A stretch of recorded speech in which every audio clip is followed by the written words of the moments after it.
ইরানের ব্যালিস্টিক ক্ষেপণাস্ত্রের আঘাতে ধ্বংসস্তূপে পরিণত হয়েছে ইসরায়েলের বহু ঘরবাড়ি।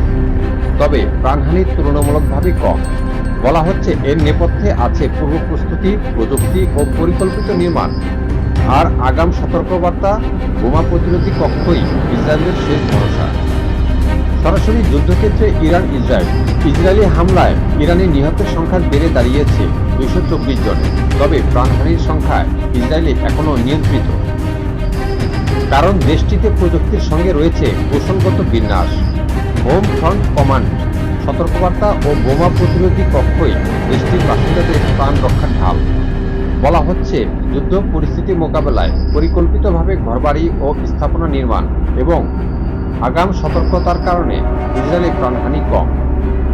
তেল আবিবের বহুতল ভবনের 9ম তলায় ক্ষেপণাস্ত্র আঘাত হানলেও বোমা প্রতিরোধী কক্ষে আশ্রয় নেওয়ায় শত শত মানুষ অক্ষত ছিলেন।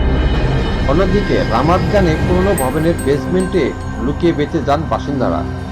এক্ষেত্রে কার্যকর ভূমিকা পালন করেছে ইসরায়েলের সামরিক বাহিনীর হোম ফ্রন্ট কমান্ড অ্যাপ।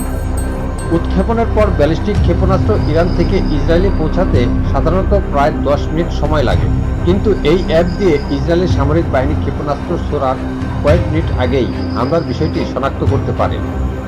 ইসরায়েলের সামরিক বাহিনীর হোম ফ্রন্ট কমান্ড গেল শনিবার জানায়, তারা ইরানের সম্ভাব্য ব্যালিস্টিক ক্ষেপণাস্ত্র হামলার 15 থেকে 30 মিনিট আগে ফোনের সতর্কবার্তা পাঠানো শুরু করে, যাতে মানুষ আশ্রয়কেন্দ্রে পৌঁছানোর জন্য পর্যাপ্ত সময় পায়।